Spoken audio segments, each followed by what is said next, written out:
Hello ଧନ ଖାଇସାରିଲଣି? କାଲି ଦେହ ପାଇଁ ଖରାପ ହେଇଯିବନି? ଖାଇଦେବା କଥା ନା ଆଉ ତମେ ବ୍ୟସ୍ତ ହୁଅନି। ଆମେ ଆଉ 5 ମିନିଟ୍ ପରେ ବାହାର ଅଛୁ। ହଇରେ ନବ କୋଉ ଧନ ସାଙ୍ଗରେ କଥା ହଉଛୁ ମ ଏଇଭଳିଆ ସବୁବେଳେ ଗୋଟେ ଧନ ସାଙ୍ଗରେ କଥା ହୋଇ ହୋଇ ଆଉ କାହାକୁ ମନ ଦେଇଦେଲେ ବାପା। ନାଇଁ ମୋ ବୟସରେ ସିଏ ଧନ ନୁହଁ। କ'ଣ ବାଲେଶ୍ୱର ନା ଆମେ ସେଇଠି ଯିବା। ହ୍ୟାଲୋ ଧନ ତମେ ଆଉ ବ୍ୟସ୍ତ ହୁଅନି। ମୁଁ ଟିକେ ପରେ ଫାଙ୍କା ହେଇ କଲ୍ କରୁଛି। ହଇରେ ନବ ଆଜି ପୁରା ଆମେ ଝିଅ ଦେଖିବାକୁ ଯାଇଥାନ୍ତେ, କଣ ହେଲା କି ବାପା? ବୟସ ଗାଡ଼ି ବାଲା ଫୋନ୍ କରିଦେଲା। ସେ ବାଟରେ ଅଛି। ନବ କେକେ ଆମେ ବି ଝିଅ ଦେଖିବାକୁ ଯିବୁ। କଣ କର କହିଲ? ଆରେ କଣ କହିଲୁ? ଝିଅ ଦେଖିବାକୁ ଯିବୁ? ଚୁପ ଚାପ ସ୍କୁଲ ଯା। କହିଲା କଣ ଝିଅ ଦେଖିବାକୁ ଯିବି? ନାଇଁ ବଟେ ଭାଇ ପିଲାମାନେ ନ ଗଲେ ମନ ଦୁଃଖ ହବନି। ପିଲାମାନେ ଯିବେ ନା ଆଉ। ଆମେ ସମସ୍ତେ ଝିଅ ଦେଖିବାକୁ ଯିବୁ ରେ। ବହୁତ ମଜା ହବ। ହରି ଡେଙ୍ଗୁ ନେଉଳ ଗେଣ୍ଡୁ ତମେ ସବୁ କୁଆଡେ ବାହାରୁଛ କି ରେ? ଆଜି ସ୍କୁଲ ବାହାରିଛ କି? ଆଜି ସ୍କୁଲ ଆଜି ଯାଅନି। ଆଜି ନବ କାକାଙ୍କର ଝିଅ ଦେଖା ହବ। ଆମେ ପରା ସବୁ ଯିବା। ଲବ କାକା ଗଲ ଦିଅ ଦେଖା ଦିଅ ତାହେଲେ ଭଲ ହେଲା ଆଉ ସ୍କୁଲ ଯିବନି ବହୁତ ମଜା ହବଲେ ତତେ ଦୁନିଆ ଜିନିଷ ଖାଇବାକୁ ମିଳିବ ବୁଝିଲୁ। ଇରା ଆଚ୍ଛା ହଇରେ ନଟିଆ ମତେ ଆଗରୁ କାହିଁ କହିଲୁନି କେରେ? ମୁଁ ତ ସ୍କୁଲ ବାହାରି ନଥାନ୍ତି ଆଉ ବଢିଆ ମଜା ହବ। ହଁ ନଳ ଭାଇ ବହୁତ ମଜା ହବ। ମୁଁ ତ ବହେ ଖାଇବି ଆଉ ଭାରି ମଜା ଲାଗିବ।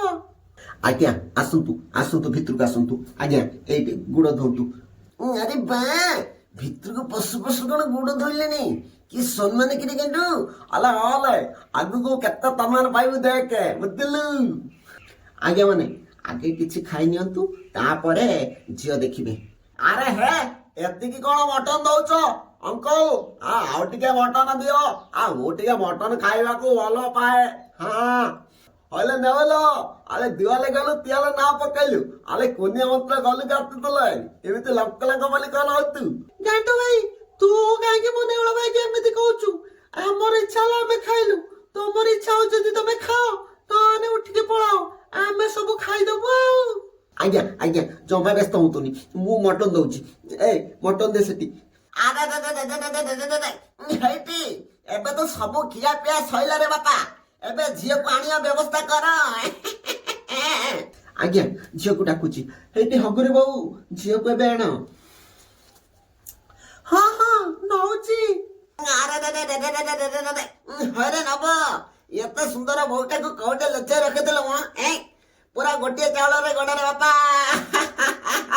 ମୋର ତ ପୁରା ପସନ୍ଦ ହେଇଛି ଆଉ। ତମ ମାନଙ୍କର ପସନ୍ଦ ନା? ତମ ପସନ୍ଦ କଣ ମୁଁ କଣ ମନା କରିବି? ମୋର ତ ପସନ୍ଦ ସେଇଥିପାଇଁ ତମମାନଙ୍କୁ ଦେଖିବାକୁ ଆଣିଥିଲି। ନବ କେକେ ଧନ ଦିଦି ଠାରୁ ମାମା ଖୁଡି ବହୁତ ସୁନ୍ଦର। ମାମା ଖୁଡିକି ତମେ ବାହା ହେଇଯାଅ ବହୁତ ସୁନ୍ଦର ଲାଗିବ ତମ ଯୋଡି। ସାଙ୍ଗମାନେ ଆମ ଭିଡିଓଟି କଣ କେମିତି ଲାଗିଲା? ଯଦି ଭିଡିଓଟି ଭଲ ଲାଗିଛି ଭିଡିଓଟିକୁ ଲାଇକ୍ ସେୟାର ସବସ୍କ୍ରାଇବ କର। ବେଶୀ ବଡ ଭିଡିଓ ହେଲେ ତ ଆପଣମାନେ ଦେଖୁନାହାନ୍ତି ସେଇଥିପାଇଁ ବେଶୀ ବଡ ଭିଡିଓ କରିବନି ଆଉ ଏଇ ଛୋଟ ଭିଡିଓରେ କାମ ଚଳାନ୍ତୁ। ରହିଲୁ ଜୟ ଜଗନ୍ନାଥ ଟାଟା।